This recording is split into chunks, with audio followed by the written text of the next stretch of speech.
Yes, we are back again. Welcome back to Expose News TV. All right, if you're joining us for the first time, remember to subscribe and turn on your notifications. All right, we are going into the news directly. Yes, a political earthquake has struck this time. Yes, coming from, of course, who other than the Donald Trump talking about the zoo government ties to terrorists, Boko terrorists. All right, my people will be going straight into the news. Yes, this is what it says. Trump drops shocking revelations about the zoo military's alleged ties to Boko Haram and other terrorist groups.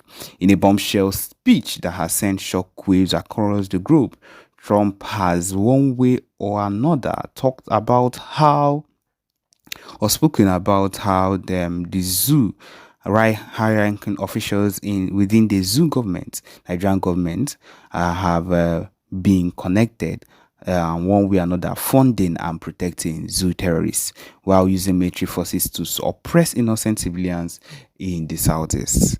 Okay, let's continue. My people, this one is quite, of course, quite mind blowing. Okay, during a televised press conference, Trump he unveiled classified documents and intelligence reports, allegedly proving that billions of dollars meant for national security have been funneled into the hands of terrorist organizations, and of course, which the zoo government were part of the nations that were involved in this. And of course, these funds were used to fuel instability one way or another in various nations. And the zoo government was part of nations that were called in, or were the Nigerian government. Yes, we are part of the nations that were called. And of course, it's saying here that we have evidence the zoo government and various other nations, because of course, we are not, the Nigerian government isn't the only nation that is doing this kind of thing or has hands in using terrorist organizations like the Boko Haram and so on and so forth to do or get involved in things like this.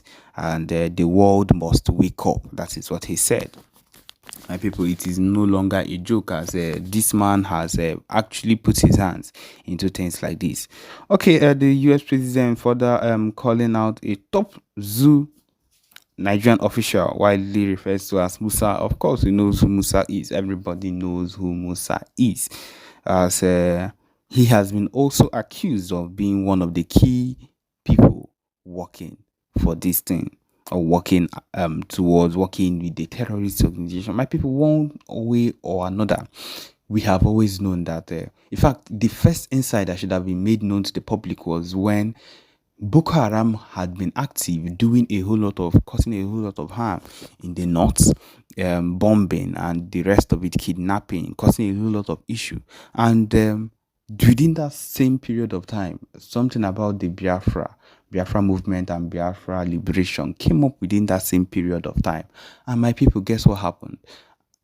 They were able to tag the Boko, no, rather, they were able to tag the Biafra movement or Biafra agitators as a terrorist movement, as a terrorist organization before Boko Haram.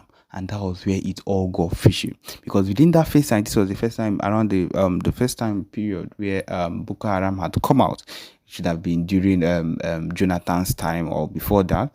And there were possible hits, and it was very, very tremendous. It was very, very terrific because of course everybody was surprised at that point. And at some point, all of a sudden, they were bombing and causing problems, and then Biafra, something happened. I can't really remember, I can't really recall, but talked about Biafra movement and everything. And they had the guts to come out on the news and announce that Biafra, anybody related to Biafra or the Biafra movement, everything is a terrorist government. And at that point, they had not even called or declared Boko Haram a terrorist organization. That was when it all got, I mean, to the public, of course, people that were deep inside already knew. But then, when it all got known to the public, was when a whole lot of people, it got a whole lot of people thinking that how would you announce and declare Biafra movement a terrorist organization while leaving a set of people, Boko Haram, that had been killing people, bombing, causing turmoil, and you had not mentioned them at all. My people, it was very, very heartbreaking at that point, but then it was one of the first sightings that would make you come to understand that these people were very, very fishy and they had something going under their drawers. Yes. As this Trump's revelation has gone viral, it has caused chaos and it has caused issues in the country, of course, in Nigeria. And the citizens have taken to social media and are actually demanding for answers. But of course, we will never get an answer to this particular plea because, of course, they are in charge of the social media one way or another. And whatever they want is what would happen.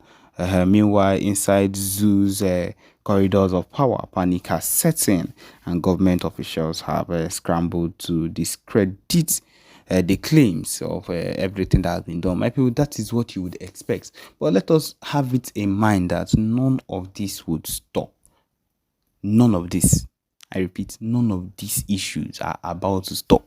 It's actually about to get higher and more heartbreaking. Let us just get ready because at some point, one of the narratives we heard was that the mother of Ndubisi Donatus said that those who murdered her son, that she heard them when they were discussing in their local dialect. This was part of the narratives we heard, part of the versions we heard. You see? And then we had another person who called him to say, no, he was murdered by Fulani. So we need to, I'm not in a position. You see? In that same situation, this man is now trying to, to put this very allegation on the villagers. He's returning the allegation on the villagers, indicting the villagers. That's why he said that the mother of that boy said that the people who committed the crime were speaking their local dialect. So this man has gone to the extent of trying to indict the villagers. He went that far to return the allegation on the villagers. Unbelievable. People can be very, very bad and wicked. I never believed this. Hey! To say exactly what happened, but the truth is that we cannot say for certainty or with certainty at this time that he was murdered by Fulani headsmen. But again, let us also look at the modus operandi of the Fulani headsmen. I think we all know how they come in and they sack entire communities. Are you saying that the Fulani headsmen, this is of course, I'm raising a question and I do not know, it's like a rhetoric question. We should ask ourselves this question. Are you saying that the Fulani headsmen just came into that community because they wanted to kill? What will be their motive for wanting to do that? Was it disturbing them or preventing them from probably feeding their cattle? So we need to raise such questions. We need to determine and this is the responsibility of security agencies, primarily to unravel crimes so that stuff of this nature will not happen in future.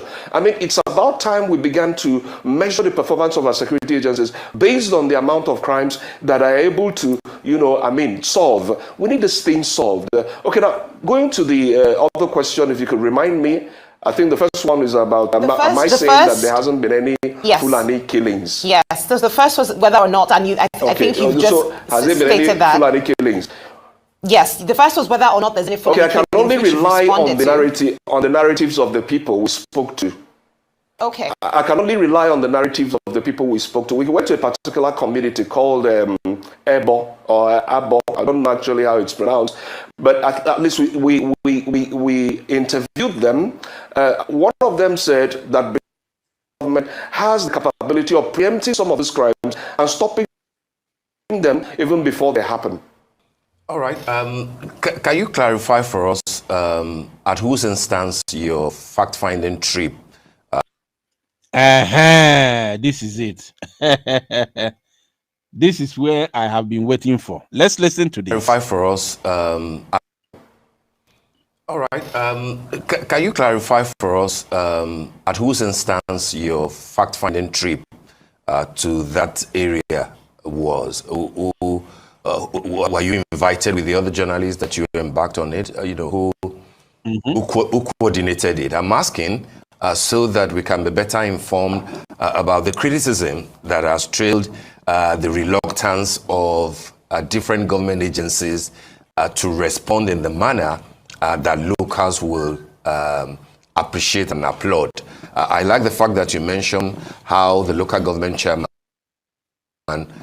spoke to you, but preponderance of news in the media is that he hasn't done much and that the locals are not particularly feeling him. So I'm interested in how you were channeled into that area, and then your exact assessment of the intervention from the local government authority, and in particular the state government at this point in time. I appreciate the fact that you said that what you met on ground is not as dire as what is being reported, but then the response of government for as little as that you have seen, people are dying, people have been raped allegedly, but then we're saying that, oh, it's not as bad as people are saying. 7 reasons why this. I want you now to listen very, very attentively, because after here, I will begin to show you the videos from Eheamufu, and after that, we will all, move to the the protest of our Prime Minister Mazi Simon Ekpa. So I want you to pay very good attention to the response of this very man, the way he trebled, the way he spoke. This very question was what nailed him completely. And I was very, very happy when I watched this very video. I was very, very happy that this very journalist mustered the courage to ask him this question, because they know how to hide questions. They know how to hide, especially when they have gotten their own share. You understand? So I want you to pay attention, because this is where he exposed himself. All right, your question is in order. A very, very intelligent question. Let me say, we're invited by the local government chairman. The local government. Did you hear him? This is it. This is it. And he did not know he has exposed himself. That people like us will decode it. Were you supposed to be invited by a local government chairman or by any politician if you claim to be an investigative journalist? Were you supposed to be invited? The moment you are being invited by a politician to come and cover any story in his own, local government or constituent or even a state, then you have compromised. You have automatically compromised, because the only thing you are going to report is going to be a script written by the local government chairman or by the politician and given to you to go and report to the media. And this script is coming with a lot of, a lot of goodies. This very script is definitely 110% sure coming with a lot of goodies. Oh, chai. Hello, man. A very, very intelligent question. Let me say, we were invited by the local government chairman. The local government actually initiated the invitation for us to see. I mean, I can also understand why he did that. Because, I mean, if you live in Enugu and you've been listening to the news, about 3 different major stations had run programs called killings and the riots. There's a demonstration by the women. So he felt that his reputation was being tarred, and he needed to also let. Have you? I want you to let me know in the comment section as you are listening to me right now. Have you understood what I'm talking about? Is this not an evidence that this very man has compromised, that what he's saying since the beginning of this very video is a script? Have you seen it? Let us listen to that again, because after this, I'm going to remove this very video and show you the video of what is happening in Hamufu, and then we move into the protests organized by the Biafrans in Finland for the release of our Prime Minister, Mazi Simon Ekpa. Pay attention, please. Very important. Concerning these issues of killings. And because, I mean, if you live in Enugu, also understand that actually initiated. All right, your question is in order. A very, very intelligent question. Let me say, we were invited by the local government chairman. The local government actually initiated the invitation for us to see. I mean, I can also understand why he did that. Because, I mean, if you live in Enugu and you've been listening to the about 3 different major stations had run programs concerning these issues of killings and the riots. There's a demonstration by the women. So he felt that his reputation was being tarred, and he needed to also let independent journalists to see what was going on and assess the situation themselves. And then he invited you. And then he invited you. Isn't it? And then he invited you to come and clean his buttocks, to come and clean his butt with a script given to you. What did you assess? Where did you go? Why didn't you show us the videos and pictures of you in Ehamufu so that we may know and believe whatever you are saying here?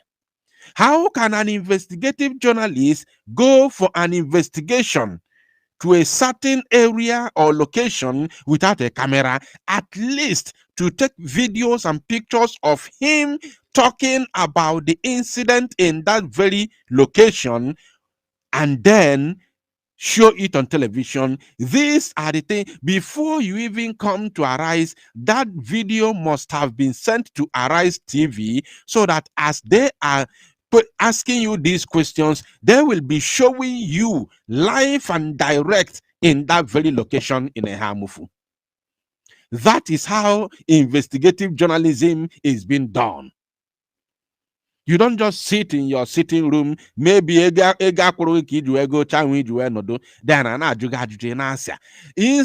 the Arise News showing us your video while you are walking around up and down in a Ehamufu, pointing hands, showing us this place is this is what happened here, this is the woman that you interviewed. Where is the video of that interview that you claimed that you to have granted to that very woman?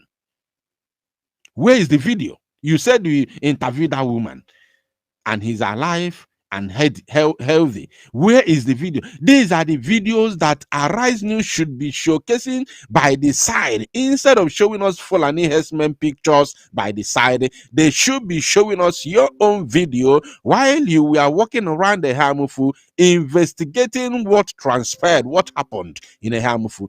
You didn't do it. Rather, you came here to tell us nonsense. Where are the video evidences of you going to a ham? You didn't go anywhere. I want to tell you that you did not go anywhere, Mr. Anyanoka.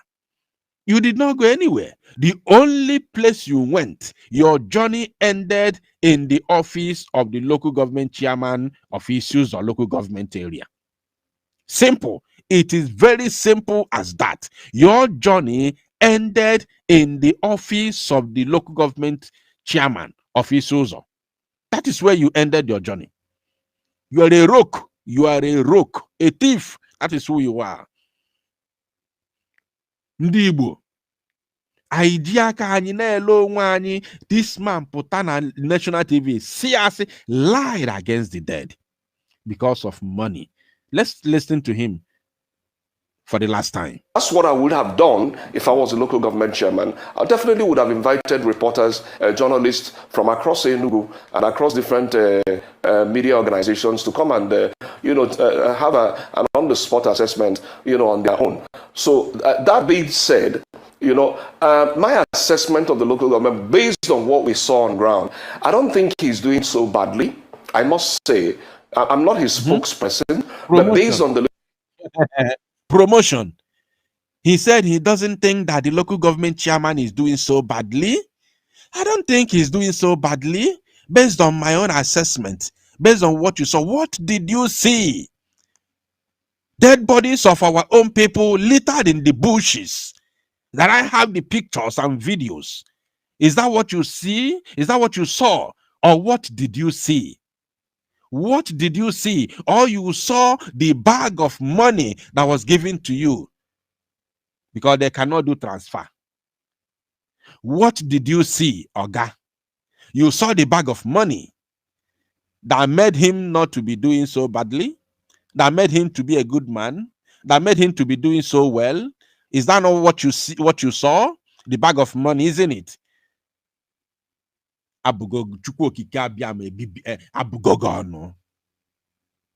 You lied against the little observation we made. That is why when we were actually looking at it against what we had heard, because a lot of us, when we began to hear what was coming out from his user, we were incited, we were angered, but I think the area that I would like to encourage him to do is to actually, look at his communication strategy.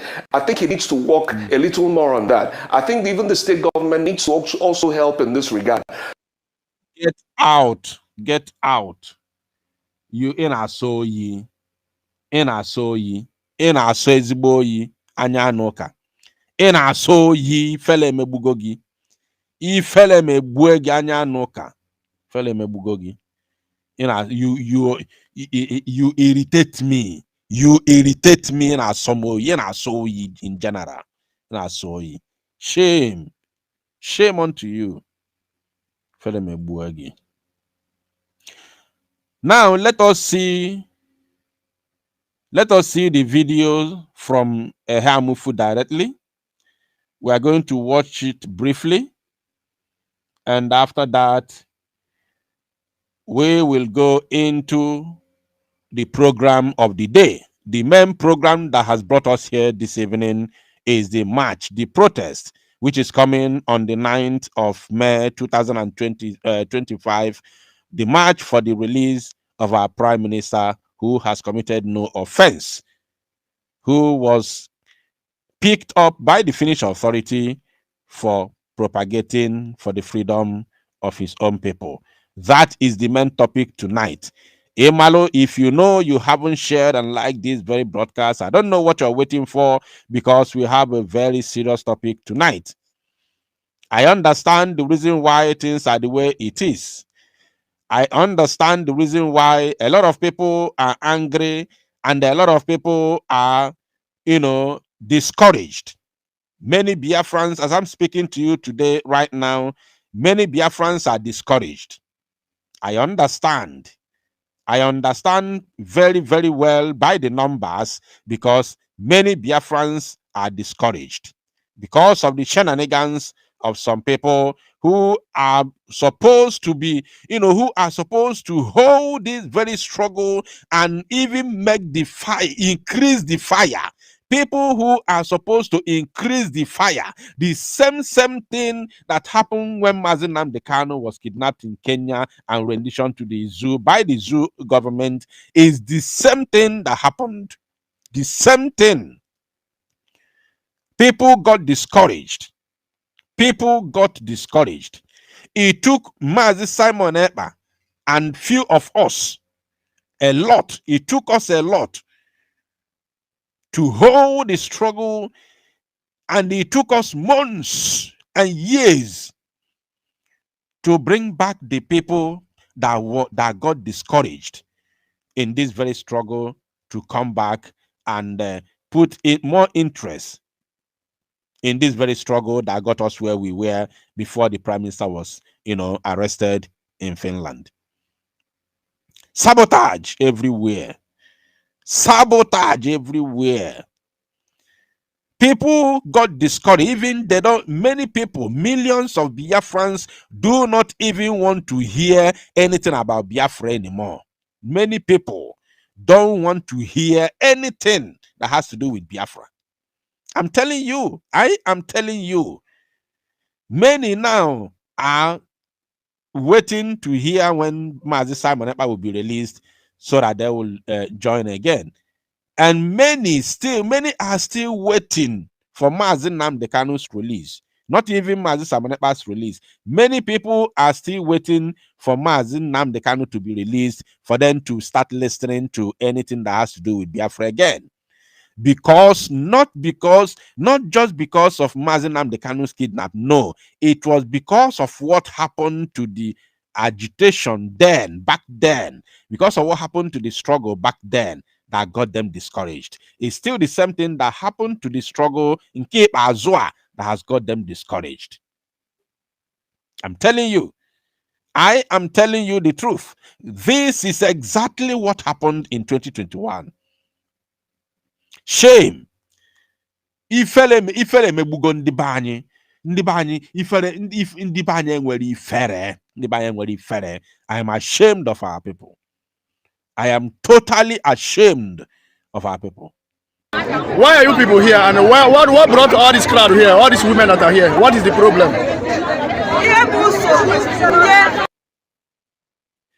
Now, this is a Hamufu. This is what happened in a Hamufu. I compiled few videos together so I can be able to play it this evening. I will not analyze anything on this video. I will allow it to play from beginning to the end. These videos were sent to me directly from a Hamufu. I did not pick it from any social media platform. It was sent to me directly from a Hamufu. And then I've got other videos. I mean videos, pictures. If you want me to send those videos to you, just send me message on WhatsApp. After this very broadcast, send me message. If you don't have my WhatsApp number, I'm going to paste that WhatsApp number now on the screen. Send me message on WhatsApp. Tell me that you need the videos and pictures of what happened in a Hamufu. I can't show those gory images. I cannot be able to show them on social media. I can't, because they will take it down immediately and probably ban this very platform. My WhatsApp number is there on your screen right now. You can see it. Copy it if you don't have it before. Write me message immediately after this very broadcast and tell me that you are interested to see those videos and pictures from a Hamufu so that I can send it to you. You see by yourself what is happening in our land in Cape Azua. And then you will know the need of the release of Mazi Simon Ekpa Nketankechi. I know what I'm telling you. I know why I'm saying. By the time you watch those videos, those ones you did not see on social media, because nobody that has a page on social media will be able to post those videos and pictures. Nobody can try it. You will never see those things, those kind of videos. You can never see them on social media unless you are lucky to see them on WhatsApp group. I'm telling you. Or maybe they were sent to you on WhatsApp. I am telling you, that is the gospel truth. And somebody came here to lie on TV. You will see with your own eyes the reason why Mazi Simon Ekpa should be released as ASAP. ASAP. While we continue the fight, and of course the fight for the release of Mazi Nnamdi Kanu. The first person to be freed should be Mazi Simon Ekpa as he stands now. Now. I'm telling you the truth. Now. ASAP. Ndị mmadụ aghọtara ife na-aga nụ. People don't understand what is happening. Let's continue.